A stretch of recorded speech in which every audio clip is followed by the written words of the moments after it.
नमस्कार और स्वागत है। आज हम एक बहुत ही दिलचस्प चीज की गहराइयों में उतरने वाले हैं, सिंकोना, जिसे पेरुवियन बार्क भी कहते हैं। हमारे पास जो स्रोत है वो कोई साइंटिफिक पेपर जैसा नहीं है, बल्कि यह एक पदार्थ की, कह सकते हैं, शख्सियत का पूरा खाका खींचता है। आज हमारा मकसद इसी शख्सियत को समझना है, इसके अजीब और अनोखे पहलुओं को उजागर करना। तो चलिए इस पहेली को सुलझाना शुरू करते हैं। हम देखेंगे कि यह किस तरह के इंसान पर असर करता है, उसकी मानसिक स्थिति कैसी होती है और सबसे जरूरी, उसके लक्षणों में ऐसा क्या खास है। ये एक तरह की जासूसी जैसा होने वाला है, जहां हम सुरागों को जोड़कर एक पूरी तस्वीर बनाएंगे। बिल्कुल। और ये जासूसी शुरू करने से पहले एक बात समझना बहुत जरूरी है। देखिए, यह स्रोत किसी बीमारी के नाम पर, जैसे माइग्रेन या बुखार, इन पर ध्यान नहीं देता है। इसका पूरा ध्यान उस व्यक्ति पर है। उसका मिजाज कैसा है, उसके शरीर में क्या हो रहा है और उसके लक्षणों में कौन से अजीब पैटर्न या विरोधाभास छिपे हैं। ये एक बिल्कुल अलग नजरिया है। कमाल है। तो ये सिर्फ लक्षणों की लिस्ट नहीं, बल्कि एक पूरी कहानी है। तो फिर कहानी के मुख्य किरदार से ही शुरू करते हैं। स्रोत में क्या बताया गया है, किस तरह के व्यक्ति के लिए है ये? हाँ, यहीं से बात दिलचस्प होनी शुरू होती है। स्रोत कहता है कि ये उन लोगों के लिए है जो मजबूत सांवले रंग के हैं, जिनका शरीर कभी बहुत ताकतवर था लेकिन अब किसी वजह से कमजोर पड़ गया है। और वो वजह भी साफ बताई गई है, थका देने वाले स्राव। एक मिनट, थका देने वाले स्राव, इसका क्या मतलब हुआ? ये सुनने में थोड़ा अजीब है। इसका सीधा सा मतलब है शरीर से किसी भी जरूरी तरल पदार्थ का बहुत ज्यादा मात्रा में निकल जाना। हम आगे इस पर और बात करेंगे, लेकिन यह इस पूरी कहानी का सबसे बड़ा सुराग है। पर बात सिर्फ शारीरिक कमजोरी तक ही सीमित नहीं है। अच्छा, मानसिक स्थिति तो और भी ज्यादा ध्यान खींचती है। मानसिक तौर पे क्या बताया गया है? मानसिक तौर पर व्यक्ति बिल्कुल उदासीन, मतलब एपैथेटिक हो जाता है। किसी चीज में कोई दिलचस्पी नहीं रहती, चुपचाप और उदास रहता है। निराशा इतनी गहरी होती है कि जीने की कोई इच्छा ही नहीं बचती।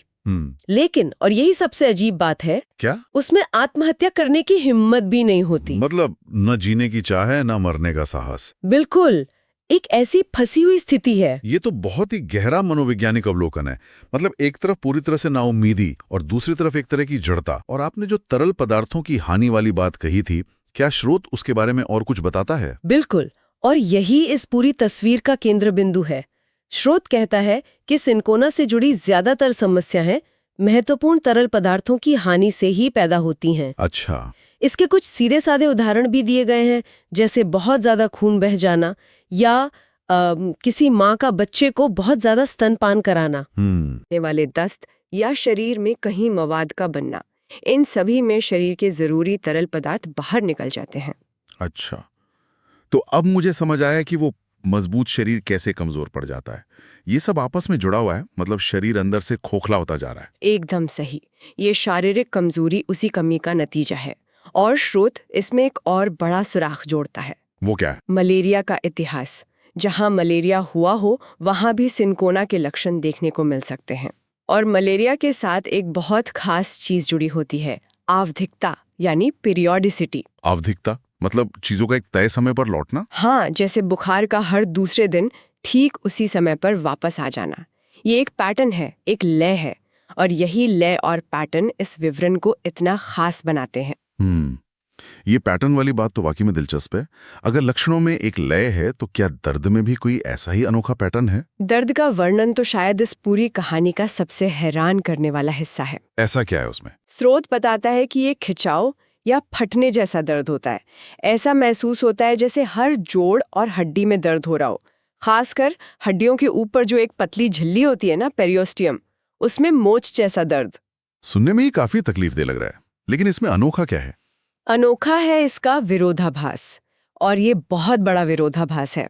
स्रोत कहता है कि ये दर्द हल्के से छूने पर बढ़ जाता है। हल्के से छूने पर? हाँ, लेकिन उसी जगह पर जोर से दबाने पर आराम मिलता है। एक मिनट, ये तो बिल्कुल उल्टा है।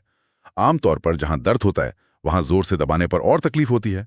मतलब अगर किसी को चोट लगी हो और आप हमदर्दी से उसका हाथ सहलाना चाहें, तो आपका हल्का सा छूना भी उसके दर्द को बढ़ा देगा। बिल्कुल, आप कल्पना कीजिए उस स्थिति की। ये कितना अजीब होगा। ऐसा लगता है जैसे शरीर का पूरा नर्वस सिस्टम ही गड़बड़ा गया है। और इसी दर्द की वजह से मरीज बेचैन रहता है, उसे लगातार अपने हाथ पैर हिलाने पड़ते हैं क्योंकि थोड़ी देर के लिए हरकत करने से उसे आराम मिलता है। तो ये बेचैनी और दर्द का एक मिला जुला रूप है। ये विरोधाभास तो कमाल का है। मुझे यकीन है कि शरीर के दूसरे हिस्सों में भी कुछ ऐसी ही अनोखी बातें होंगी।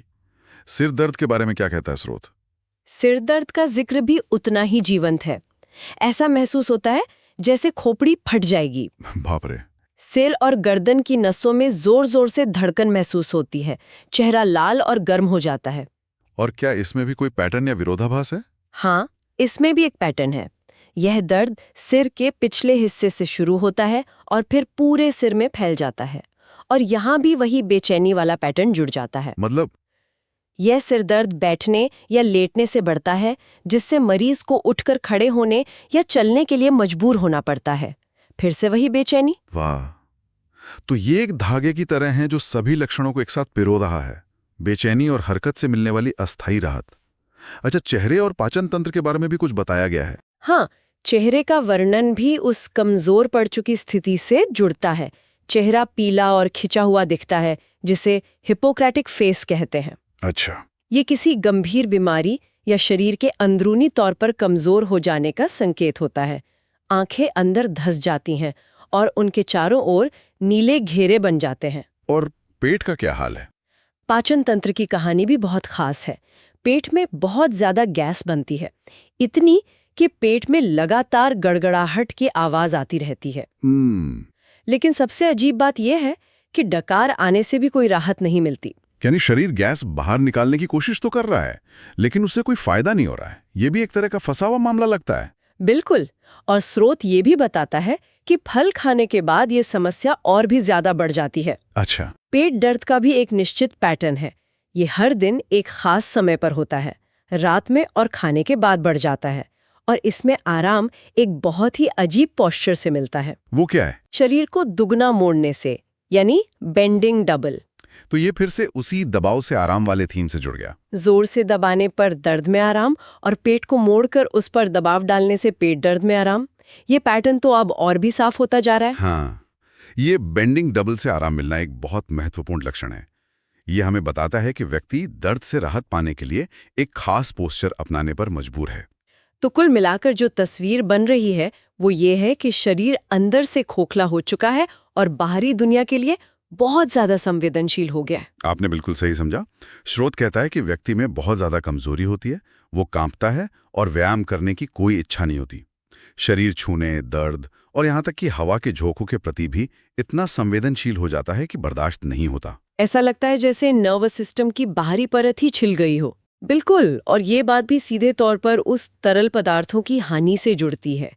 जब शरीर अंदर से कमजोर हो तो बाहरी उत्तेजनाओं को झेलने की उसकी ताकत भी कम हो जाती है। सही बात है। इसीलिए हवा का एक हल्का झोंका भी असहनीय लगता है। अब आते हैं रुक रुक कर आने वाले बुखार पर। अच्छा, मलेरिया से जुड़ा हुआ हो सकता है। यहाँ भी एक बहुत ही सटीक पैटर्न देखने को मिलता है। क्या पैटर्न है बुखार में? हर बार बुखार का दौरा आने का समय थोड़ा पहले खिसक जाता है।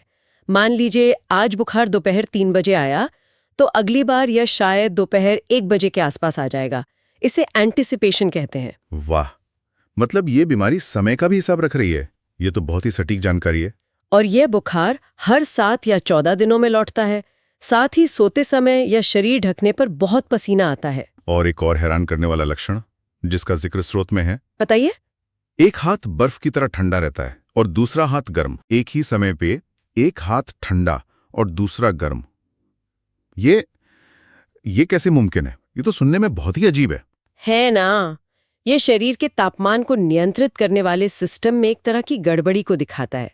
एक ही समय पर शरीर के 2 हिस्सों का तापमान इतना अलग होना एक बहुत ही दुर्लभ और विशिष्ट लक्षण है।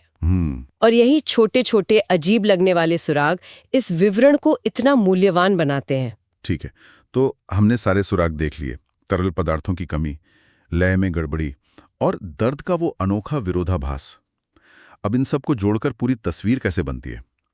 स्रोत में दूसरे पदार्थों से इसके रिश्ते के बारे में भी कुछ बताया गया है। शायद उससे हमें और मदद मिले। हाँ, इन संबंधों को समझना इस पहेली को सुलझाने का आखिरी हिस्सा है। स्रोत फेरम यानी लोहे से बने पदार्थ को इसका पूरक बताता है। पूरक मतलब? कॉम्प्लीमेंट्री। कॉम्प्लीमेंट्री मतलब एक ऐसा पदार्थ जो इसके काम को आगे बढ़ाए या पूरा करें। जैसे एक कहानी का पहला हिस्सा सिंकोना है तो दूसरा हिस्सा फेरम हो सकता है। और क्या किसी पदार्थ से इसकी दुश्मनी भी है? हाँ, स्रोत कहता है कि डिजिटलिस और सेलेनियम के बाद इसका इस्तेमाल असंगत यानी इनकम्पैटिबल है। मतलब इन दोनों की आपस में बिल्कुल नहीं बनती। अच्छा, ये जानकारी तो बहुत काम की है। और एक और दिलचस्प बात लिखी है कि ये बहुत ज्यादा चाय पीने के बुरे प्रभावों में भी उपयोगी है, खासकर जब उसके कारण शरीर से खून बह रहा हो। हाँ। तो अब अगर हम उन सभी कारकों को एक साथ रखें जो लक्षणों को बढ़ाते या कम करते हैं, तो पूरा पैटर्न शीशे की तरह साफ हो जाता है। चलिए उन्हें एक बार फिर से देखते हैं। लक्षण बढ़ाने वाले कारक हैं हल्का स्पर्श, हवा का झोंका, हर दूसरे दिन जो आवधिकता को दिखाता है, और सबसे बड़ा कारण शारीरिक तरल पदार्थों की कमी। और लक्षणों को कम करने वाले यानी आराम देने वाले कारक सिर्फ 2 हैं, जोर से दबाना और शरीर को दुगना मोड़ना। और यही विरोधाभास इस पूरी तस्वीर का सार है। तो सब कुछ इसी एक अजीब नियम पर आकर टिक जाता है। हल्का स्पर्श दुश्मन है और जोर का दबाव दोस्त। आज की हमारी इस गहरी पड़ताल से सिंकोना के बारे में कुछ मुख्य बातें बिल्कुल साफ हो गई हैं। पहली, इसका गहरा संबंध शरीर के जरूरी तरल पदार्थों की हानि से है। दूसरी, इसके लक्षणों में एक तय लय और समय का पैटर्न है। और तीसरी और शायद सबसे अनोखी बात, इसके दर्द और बेचैनी में एक अनोखा विरोधाभास है। बिल्कुल। ये स्रोत हमें ये सिखाता है कि किसी भी स्थिति को समझने के लिए इन बारीक विवरणों पर ध्यान देना कितना जरूरी है। ये हमें सतह से नीचे झांकने और लक्षणों के बीच के छिपे हुए संबंधों, उनके पैटर्न और उनके विरोधाभासों को देखने के लिए प्रशिक्षित करता है। ये तो किसी समस्या को देखने का एक बिल्कुल नया तरीका है। हम अक्सर बड़े बड़े नामों के पीछे भागते हैं, लेकिन असली कहानी तो इन छोटी छोटी और अजीब लगने वाली बातों में छिपी होती है। और यहीं हम श्रोता के लिए एक विचार छोड़ जाते हैं। यह स्रोत हमें लक्षणों के बहुत ही सूक्ष्म पैटर्न पर ध्यान देने के लिए कहता है। समय, लय और विरोधाभासी संवेदनाएं। ये एक गहरा सवाल उठाता है, क्या किसी भी तरह के शारीरिक या मानसिक असंतुलन को समझने की असली कुंजी उसके लक्षणों के इन्हीं बारीक पैटर्न और विरोधाभासों को पहचानने में छिपी है? शायद हम बीमारियों को सिर्फ उनके नाम से जानते हैं, जबकि हमें उनके अंदर छिपे इस अनोखी संगीत या कह सकते हैं बेसुरेपन को सुनना सीखना होगा।